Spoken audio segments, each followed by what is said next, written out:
Ce livre dont je vais vous parler en créole guadeloupéen a failli ne jamais sortir parce que j'arrivais pas à finaliser la couverture. Et franchement, je me suis cassé la tête parce que je voulais vraiment faire un livre qui permette aux adultes qui ne savent pas lire le créole de pouvoir transmettre à leurs enfants et le lire même sans avoir les outils en fait.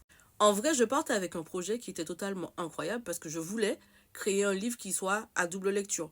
Pour les parents qui ne savent pas lire le créole et pour les enfants qui veulent apprendre. Comme ça, les parents ne se sentent pas bêtes et les enfants ont l'impression que les parents maîtrisent. Vous voyez ce que je veux dire? Et donc, j'ai créé ça. Ce livre, j'apprends à lire le créole guadeloupéen. Je vous mets dans l'autre sens pour que vous voyez, parce que je le tiens face et la caméra face à moi. Bref, je me suis tellement cassé la tête. C'est-à-dire que si vous ne me connaissez pas, je suis Floriane. Mon nom d'auteur, c'est Floriane Luc. Et je fais des livres sur la Caraïbe et le créole. Bon, j'ai commencé par les adultes et maintenant, je m'occupe des livres pour les enfants. Et quand j'ai commencé celui-ci, bon, j'avais un seul objectif, vraiment, qui soit pratique pour les parents et les enfants. Sauf que je fais le livre moi-même, je fais la couverture, je m'occupe des illustrations, je fais la mise en page, parce que j'adore ça, tout simplement. Et donc, j'étais au max de tout ce que je voulais faire.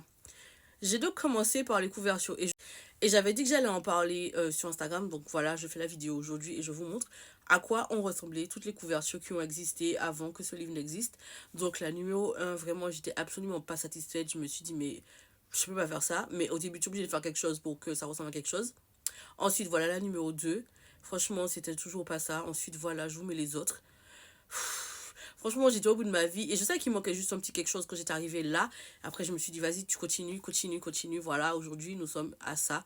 Et je suis très contente d'avoir créé un livre qui permette aux parents qui ne savent pas lire le créole de lire le créole et de ne pas se sentir ridicule et aux enfants d'apprendre. Franchement, vous pouvez me dire bravo, vous pouvez me dire merci. En tout cas, même si vous ne me le dites pas, moi, je sais que j'ai fait ça et je suis très fière de moi. Voilà.